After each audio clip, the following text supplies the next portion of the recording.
The doctor said Caroline had maybe 20 minutes when her heart stopped. She lasted 18. The medical bills lasted a lot longer. I was still writing checks when they fired me, 10 days before my $42,000 bonus hit. My name's Hudson Clark. Most people call me Hud. I'm 48 years old. And that morning in the conference room wasn't how I thought my career at CyberShield Defense would end. 6 years of securing government contracts and building relationships with NSA brass gone in a 10-minute meeting. I'm sorry, Hud, but effective immediately, your position is being eliminated. That's what Victoria Marsh said. No eye contact. Just clicking her pen like she was checking items off a shopping list. Milk, eggs, Guy's entire livelihood. Preston Walsh sat across from me with this smug little grin. His tie was perfectly straight, probably tied by his personal assistant. This guy was 38, Stanford MBA, and happened to be CEO Bennett Ford's nephew. All theory, zero field experience. But somehow he was deciding my fate. Corporate restructuring, Preston said, like those 2 words explained everything. I'd just closed a $38 million NSA cybersecurity contract 3 weeks earlier. Project Digital Shield, classified work that took me 4 months to negotiate using contacts I'd built over 15 years in the Navy and defense sector. And now this kid was restructuring me right out the door, 10 days before quarterly bonuses. That timing wasn't coincidental. No severance? I asked. My voice came out flat.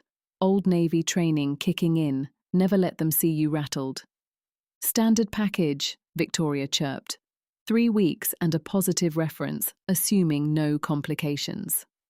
I stood up, grabbed my bag, and walked out through an office full of people suddenly fascinated by their computer screens.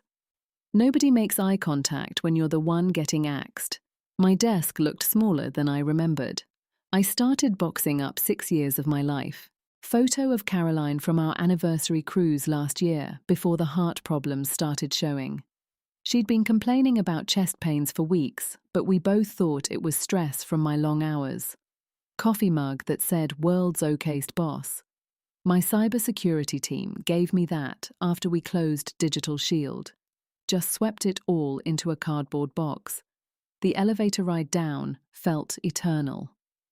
I made it to my truck before the anger hit. Not the hot kind, the cold, calculated kind that settles in your chest like ice. The kind Caroline always said reminded her of my Navy days when problems needed solving, not just feeling. Caroline died 4 months ago, sudden cardiac arrest at 46. 1 minute, she was making coffee in our kitchen, humming some old song she loved. Next minute, she was on the floor. The paramedics did everything they could. Hospital tried everything too. Advanced cardiac life support, emergency surgery, 3 weeks in ICU fighting. The final tally came to just under $320,000. Insurance covered some. Not enough. I'd been paying minimums, stretching it out month by month, waiting for bonus season. That $42,000 was supposed to make a real dent in what we owed. Now I had nothing. 3 weeks severance that wouldn't cover a month's worth of medical debt. The house felt different when I got home. Bigger somehow. Caroline's coffee cup was still in the sink from that morning. I hadn't been able to move it. Her reading glasses were still on the counter next to a stack of Get Well cards we never got to throw away. I didn't think about the contract until that night. I was 2 bourbons deep, sitting in my home office, staring at Caroline's empty chair. She used to sit there while I worked late, reading her medical journals, always learning something new, always trying to help more people. The house felt bigger without her, quieter. That's when I remembered the safe, not some desk drawer, but the fireproof safe in my closet where I kept the important stuff. Birth certificates, insurance policies, the deed, Caroline's medical records, and my original employment contract from 2019. I pulled it out, still in its envelope, still had the CyberShield letterhead from back when the company was run by people who valued experience over family connections. back when a Navy background meant something more than a line on a resume. I unfolded it slowly, read through the legal language line by line. Caroline always said I was too careful about details, but those same details kept me alive in the service. Page 5, Section 12A, buried under a paragraph about termination conditions. If employee is terminated without cause, he shall be entitled to 10% of company net quarterly profit in the quarter of termination in lieu of standard bonus and severance. I read it 3 times. 10%, not of my department's bonus pool, not of some arbitrary calculation. 10% of CyberShield Defense's entire quarterly net profit. I sat back in my chair. The leather creaked. Caroline had picked it out when I first started working from home, said it looked appropriately serious for video calls. I'd negotiated that clause back in 2019 when I brought in my first major NSA contract. It was supposed to be a retention bonus, a golden handcuff. The old management understood that relationships in cybersecurity are everything.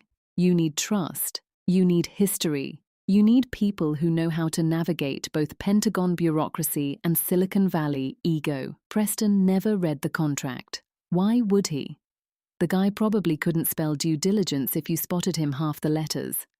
I pulled up my email and searched for anything from Wesley Brooks. Wes was my old Navy buddy who worked as a senior systems engineer at CyberShield.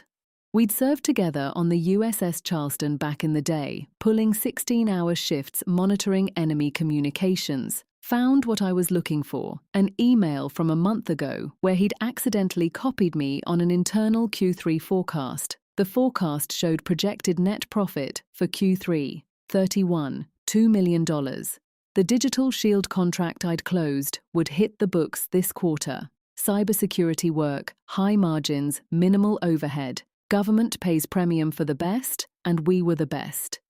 I opened the calculator app on my phone. 31, 2 million times 0. 10, 3, $120,000. I stared at that number for a solid minute, set down my bourbon because my hands needed to be steady. That wasn't a bonus. That was life-changing money. That was every medical bill Caroline left behind, paid in full. That was the house paid off, the truck replaced, and enough left over to actually breathe again. Enough to do something in her memory that mattered. And Preston thought he was screwing me over. I laughed. Couldn't help it. Caroline's chair was empty. The bills were stacked on the counter next to her untouched coffee cup, and these corporate idiots had just handed me a winning lottery ticket. They'd fired me without cause, their own words, position elimination, and triggered a clause they didn't know existed. But here's the thing about corporate types like Preston. They don't just lie once. They lie systematically. They'll build a paper trail, fabricate warnings, twist emails, maybe forge some performance reviews. Anything to convert a without cause termination into a for-cause firing. Caroline always said people like that couldn't help themselves. They had to overcomplicate everything because they never learned to tell the truth simply, which meant I needed to move fast. I picked up my phone and pulled up Wes's number, hesitated for just a second. What I was about to do would put him at risk, asking a guy who still worked there to help me gather evidence. That's not a small favor.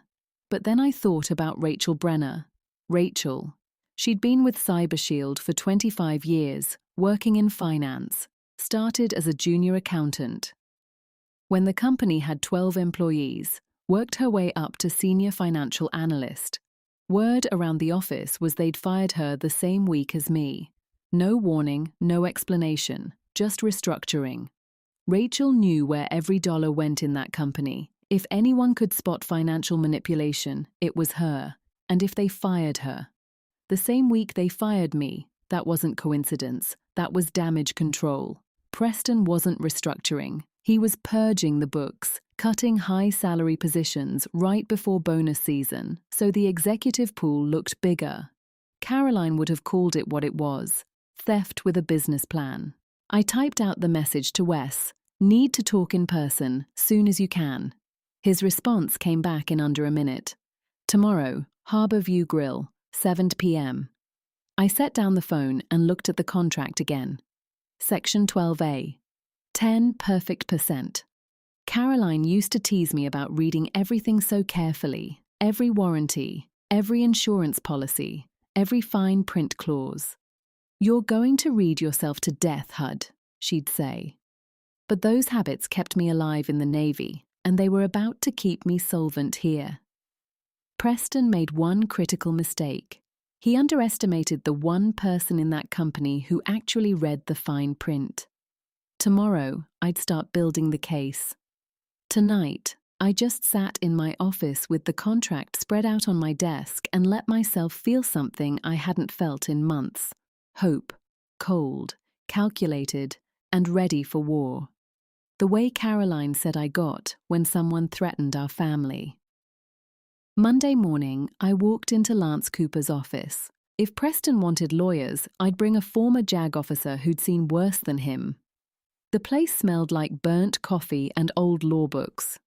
Lance was 59, ex-Navy lawyer, the kind of attorney who'd prosecuted court-martials and defended good sailors from bad charges. Caroline had recommended him when we needed help with her medical insurance disputes. "He fights like he means it," she'd said. His office was downtown San Diego, 4th floor walk-up, no receptionist. He was already at his desk when I walked in. Didn't look up, just pointed at the chair. "Hudson Clark. Wes called ahead, said you got screwed." That's the polite version. Lance took my contract and started reading. No small talk, just straight to the work. After 3 minutes, he set it down and tapped Section 12A with his pen. "This clause is ironclad, 10% of quarterly net profit if terminated without cause." He leaned back in his EA chair. "Here's your problem. They'll never admit it was without cause. Expect forged performance reviews, fabricated warnings, creative reinterpretation of your work history." So what's our move? We go proactive, pull every email where leadership praised your work, client testimonials, anything proving you were an asset. Make it impossible for them to claim you were underperforming. Lance opened a yellow legal pad. "And the real reason they cut you? Money. They fired me to boost the executive bonus pool." Lance's eyes narrowed. "If we can prove they did this to multiple people right before payout, we've got leverage. Corporate greed is one thing, systematic fraud is another." That evening, I met Wes at Harbour View Grill, back booth, where we wouldn't be overheard, just like old times when we'd plan shore leave in ports where Americans weren't exactly welcome. He was already nursing a beer when I slid into the seat. "They're saying you left." "Voluntarily," Wes said without preamble. "Told everyone you wanted to pursue other opportunities." "Voluntarily? That's creative." Preston moved into your office the next day. Didn't even wait for maintenance to change the nameplate. Wes leaned in, lowered his voice. "Listen, there's stuff you need to know. Preston's been bragging to the exec team about how lean the numbers look, how much fat he cut before Q3 earnings hit the board. Fat being me and who else? 2 project managers, someone from HR, and Rachel Brenner from finance. I felt something cold settle in my chest. Rachel, she'd been there 25 years, longer than some people stay married. I know, they blindsided her the same way. Wes glanced around the restaurant, Old Navy habit checking exits and sightlines. "And Hud, there's more. That Digital Shield contract you closed, the $38 million deal, it's hitting." The books this quarter, Preston's already counting it in Q3 projections. The profit margin is obscene. So they cut me right after I secured the windfall that's funding their bonuses. Caroline always said the worst people were the ones who smiled while they robbed you. Exactly, deal's still classified. Duty hasn't announced it publicly, but internally, Preston's already celebrating. I heard him telling his uncle it's the biggest single contract win in company history. The pieces were falling into place. This wasn't restructuring. This was calculated theft, the kind of systematic deception Caroline used to see in insurance companies when they'd deny claims they knew were legitimate. "Can you get me proof? Emails, Meeting notes, internal projections. Wes was quiet for a moment, staring into his beer like he was reading tea leaves. I can forward what I can from a personal account, but I've got to be careful. I still need this job. I know, I'm not asking you to fall on a sword. There's one more thing. Wes pulled out his phone, checked around the restaurant again. I still have management-level permissions. They forgot to revoke my access when they passed me over for promotion last year. I've been acting as lead systems engineer for 2 years without the title or the pay. I looked at the screen. He had access to the executive shared drive. Preston's personal folders, meeting notes, financial projections, everything. They forgot. People like Preston don't think about details. They assume everyone else handles the small stuff while they make the big decisions. Wes put his phone away. I'll get you what you need, but HUD, once I do this, there's no going back. They'll know it came from me eventually. Maybe. Or maybe they'll be too busy trying to save their own careers to worry about who leaked what. We sat there for a minute. 2 old sailors who'd learned to trust each other in places where trust meant survival. You know what Caroline would say about all this?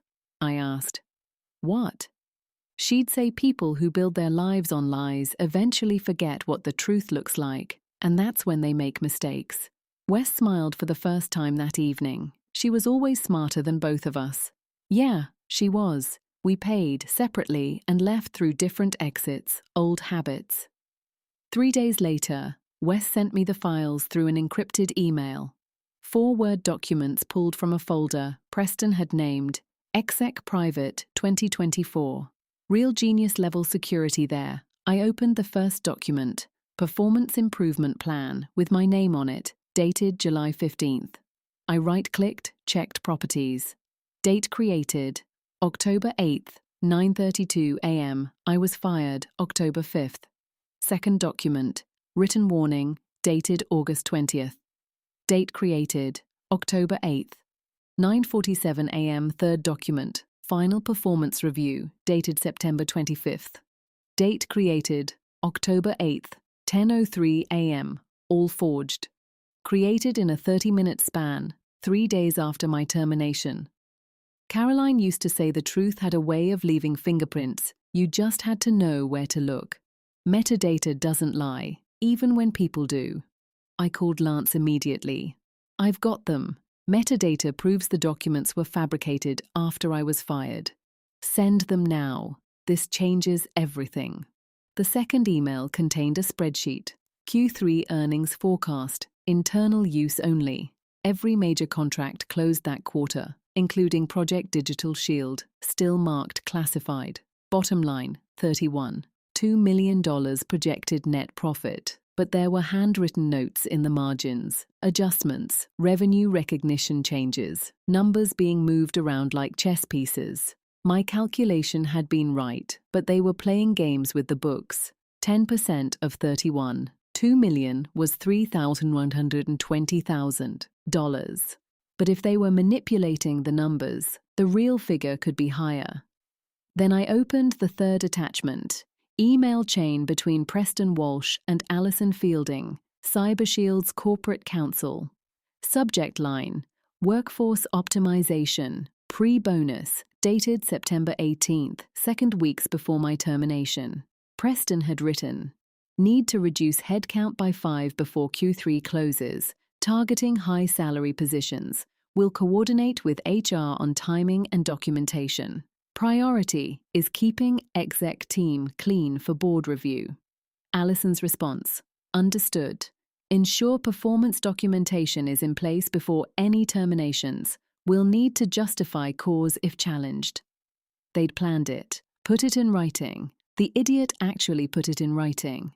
Caroline always said smart people think they're too clever to get caught, and that's exactly when they make the stupidest mistakes. I forwarded everything to Lance with one line, game over. He called back in under 10 minutes. HUD, this isn't a lawsuit anymore. This is a nuclear weapon. If this goes public, it triggers an SEC investigation. The CEO won't let that happen, not over Preston. Then let's make him choose. There's more, Lance said. I got a call from Rachel Brenner this morning. She's willing to testify. She kept copies of the original financial projections before Preston ordered the changes. Rachel, 25 years of institutional knowledge and a spine made of steel. Caroline would have liked her. What kind of changes? Revenue recognition, manipulation. They moved income from Q4 into Q3 to inflate the quarterly profit before bonus calculations. Made the quarter look $5 million better than reality. That night, Lance drafted the letter. 1 page. Legal letterhead. Surgical precision. Per Section 12A of Mr. Clark's employment contract, we formally request payment of 10% of CyberShield. Defense's net quarterly profit due to his termination without cause.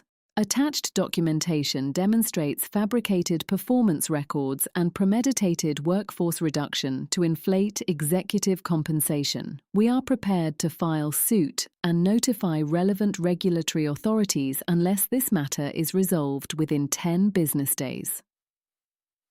The letter went out via certified mail the next morning. I got the signature confirmation 2 days later.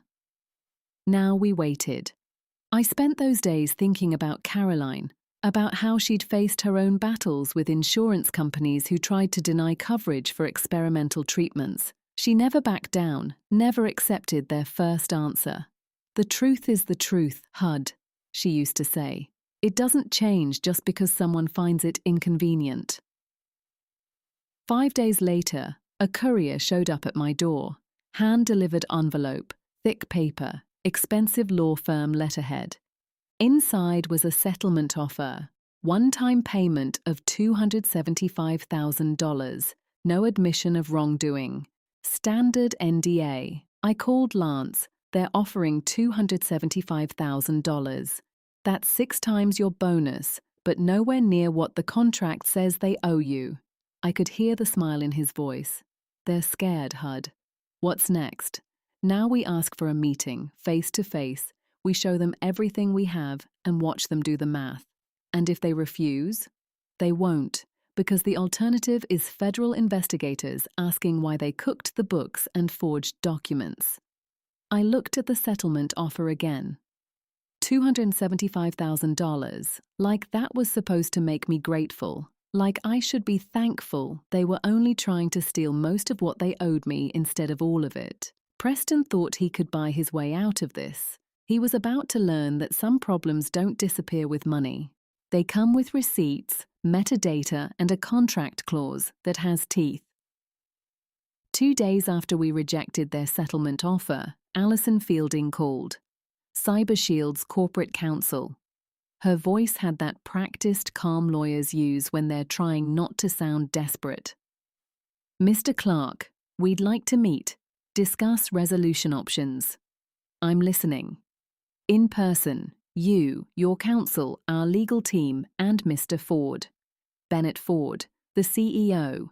They were bringing in the top, Preston's uncle, the man who'd built CyberShield from a garage startup into a defense contracting powerhouse.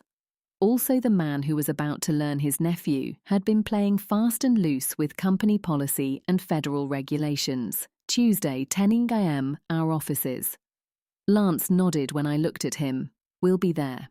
That night, I sat in my home office with Caroline's chair across from me. I poured 2 fingers of bourbon, one for me, and set one on her side of the desk. An old habit I'd picked up since she died. It made the conversations feel more real somehow. What do you think, Caroline? Think we've got them? The house was quiet except for the hum of the refrigerator and the distant sound of traffic. But I could almost hear her voice, that practical tone she used when she was working through a difficult diagnosis. Evidence doesn't lie, HUD. People do, but the truth has a way of surfacing, just like you taught me. Trust the data, not the story someone's trying to sell you. She was right. The metadata was clear. The emails were explicit. The financial manipulation was documented. Preston had built his entire defense on a foundation of lies, and lies don't hold up under pressure. Tuesday morning couldn't come fast enough. I wanted to see Preston's face when his uncle realized what kind of liability his nephew had created. I wanted to watch him try to explain why he'd forged documents and committed securities, fraud just to avoid paying a contract clause he didn't bother to read. Caroline always said the worst punishment for people like Preston wasn't anger or revenge. It was simply holding them accountable for their choices, making them face the consequences of their actions without any place to hide. Tomorrow, Preston Walsh was going to learn that lesson the hard way, and I was going to be there to watch it happen. Tuesday morning, Lance and I walked into CyberShield headquarters. The conference room had that corporate sterile feel. Glass table, leather chairs, bottled water, lined up like ammunition. The same room where they'd fired me 3 weeks ago, except now I was walking in with a lawyer and leverage. Preston sat on the far side, wouldn't look at me. Directly, kept adjusting his cufflinks, checking his phone, fidgeting like a kid called to the principal's office. His perfect Stanford composure was cracking. Next to him was Bennett Ford, 58 years old, 3-piece suit, silver hair, the kind of man who could fire an entire division without raising his voice. He'd built CyberShield from nothing, earned his reputation the hard way. Now he was about to learn what his nephew had been doing with that reputation. Alison Fielding sat at the head with her laptop. 2 other lawyers flanked her. Young associates with that hungry billable hours look, probably wondering how this meeting was going to affect their partnership track. Lance sat down next to me, yellow legal pad in front of him. He looked relaxed, like this was just another Tuesday morning, not the moment that would determine whether I kept my house or lost everything Caroline and I had built together. "Gentlemen," Alison began, "we appreciate you coming in. We believe there's been some misunderstanding about Mr. Clark's departure from CyberShield." "No misunderstanding." Lance's voice cut clean through the corporate doublespeak. "Your client fired my client without cause, triggering a contractual obligation, then fabricated documentation to justify that firing after the fact. We have proof." Alison's jaw tightened. "That's a serious accusation." "It's a statement of fact."